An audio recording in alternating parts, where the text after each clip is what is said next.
किरोड़ी लाल मीणा की चेतावनी शायद आलाकमान को अभी तक समझ में नहीं आई है। इस्तीफे के इतने दिन बाद भी ये खुलासा नहीं हो पाया है कि इस्तीफा मंजूर हुआ है या नहीं हुआ है, और नाराज बाबा को मनाने की कोशिश पूरी तरह से की गई, जिसकी झलक बजट में भी दिखी।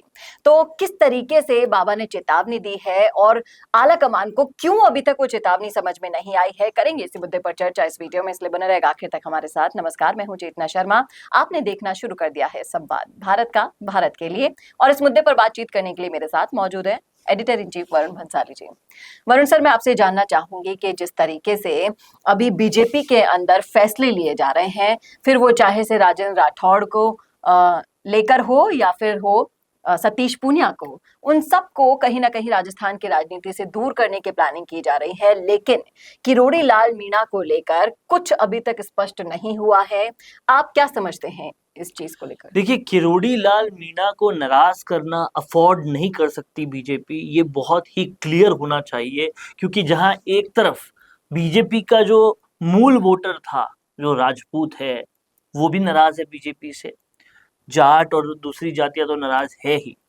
उसके इस नाराजगी में आप नहीं अफोर्ड कर सकते कि एक इकलौता शख्स जिसकी वजह से पिछड़ी जातियां, मीणा, गुर्जर जो आपकी तरफ आए थे, उसको भी आप नाराज कर दो। तो अगर ऐसा आपने कर दिया तो फिर होगा क्या? एक ब्राह्मणों को छोड़कर या कुछ वैश्यों को छोड़कर आपसे सारी जातियां नाराज हो जाएगी। वो आप अफोर्ड नहीं कर सकते। और इसीलिए इस आपने देखा होगा कि अभी तक किरोड़ी लाल मीणा का ना तो इस्तीफा मंजूर किया, और कहीं ना कहीं बैकडोर में, पर्दे के पीछे उनको मनाने की सारी कोशिशें तेज हो गई है। कृषि विभाग को जो बजट दिया गया, उसमें भी साफ स्पष्ट है कि किस तरीके से किरोड़ी लाल मीणा को मनाने की तमाम सारी कोशिशें बहुत तेज कर दी गई है। लेकिन समझने वाली बात यह है कि किरोड़ी लाल मीणा बहुत ही साफ गोही से अपने एक्सप्रेशंस को समझाने वाले नेता हैं। अगर उनको ज्यादा तंग किया गया तो वो पार्टी के खिलाफत में भी आ जाएंगे। वो भी कोई बड़ी बात नहीं है। मैं आपको बताऊं कि हाल में एक फंक्शन में उन्होंने साफ साफ कह भी दिया कि घोटाले बहुत है अभी भी इस सरकार के राज में भी, और जिसको मैं संज्ञान में ला रहा हूं। तो कहीं ना कहीं भी इनको किरोड़ी लाल मीणा को सम्मान देना पड़ेगा, नहीं तो बहुत भारी और बहुत उल्टा पड़ जाएगा। क्योंकि वसुंधरा ऑलरेडी नाराज है, और किरोड़ी लाल मीणा भी अगर नाराज हो जाते हैं तो संकट में आ जाएगी पूरी की पूरी बीजेपी। और खासकर उपचुनाव से पहले, उपचुनाव का टाइम भी समझना पड़ेगा। किरोड़ी लाल मीणा उन शख्सियत में से एक है जो बिल्कुल सादा तरीके से जीवन जीते हैं। अभी हाल ही में गोलमा देवी ने सभी के सामने खुलासा किया था कि बाबा उन लोगों में से नहीं है जिन्होंने सरकार से ले लेकर अपना घर बना लिया हो। आज भी अगर आप उनका घर देखेंगे तो आम किसान की तरह उनका घर है, एक कुटिया से में वो रहते हैं। लेकिन बाबा अगर आम जनता के साथ कुछ गलत होगा उनकी सरकार में भी, तो वो बिल्कुल नहीं सहेंगे। इसका एग्जाम्पल वो दे चुके हैं। अब इस इस्तीफे को लेकर जिस तरीके से डोटासरा ने भी तंज कसा कि ये तो बता दीजिए कि आपने इस्तीफा मंजूर किया है या नहीं, या फिर जिस तरीके से पायलट ने निशाना साध लिया कि 7 महीने हुए सरकार को और इनके मंत्री इस्तीफा देने लग गए हैं, तो कुछ ठीक नहीं चल रहा अंदर खाने भी। देखिए, पहली बात तो अगर आप पायलट की बात कर रहे हैं तो खुद उनकी स्थिति भी वैसी ही थी जिनकी जैसी अभी किरोड़ी लाल मीणा की है, या उससे भी खराब होगी। कि वहां पर भी इस्तीफे हो गए थे, निकाल दिया गया था, बहुत कुछ चीजें हुई थी। तो वहां सचिन पायलट और यहाँ किरोड़ी लाल मीणा लगभग स्थिति सेम है। दूसरी तरफ बीजेपी के वरिष्ठ नेता ने भी एक बार बहुत तल्ख टिप्पणी करते हुए कहा था कि डोटासरा को क्या लेना देना कि बीजेपी के अंदर क्या हो रहा है, क्योंकि ये आंतरिक मामला है बीजेपी का। लेकिन फिर भी as a leader of opposition Dotasra भारी पड़ते हैं, इस बात में कोई दो राय नहीं है।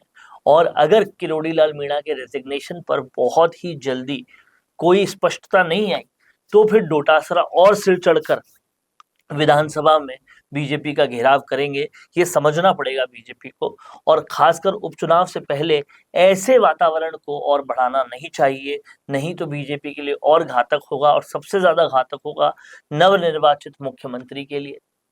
क्योंकि कहीं ना कहीं ये उनकी परफॉर्मेंस पे बात आ रही है कि जब वसुंधरा राजे मुख्यमंत्री थी 2 बार तो 25 में से 25 सीटें आई। जब अशोक गहलोत भी थे तो भी 25 में से 25 सीटें आई।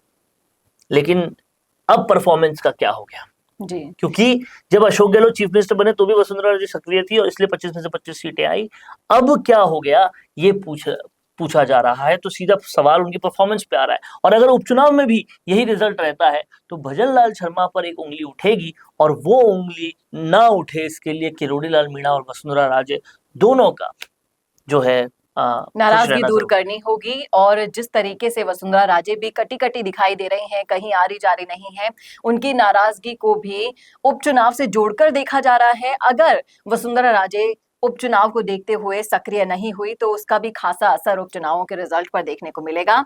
अब देखना है, काफी दिलचस्प होगा कि बीजेपी कैसे इन दोनों खास मंत्रियों की नाराजगी को दूर करती है और उपचुनावों के लिए स्ट्रैटेजी बनाती है।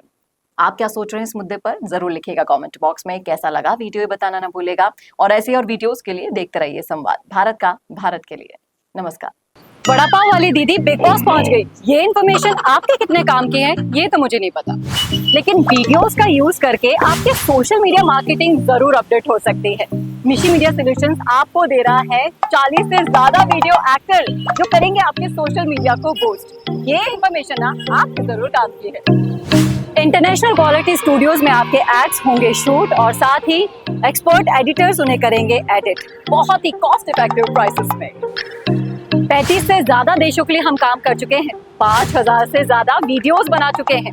सोशल मीडिया पर छा जाने के लिए या फिर मीटिंग्स या कॉन्फ्रेंस में अपने वीडियोस शो करने के लिए या फिर रील्स या फिर स्टेटस लगाने के लिए अगर आपको वीडियोस बनवाने हैं तो मिशी मीडिया सॉल्यूशंस वो सारे वीडियोस आपको बना कर देगा इंटरनेशनल क्वालिटी के। तो आप ब्रांड बनिए, अपने बिजनेस को बड़ा बनाइए मिशी मीडिया सॉल्यूशंस के साथ।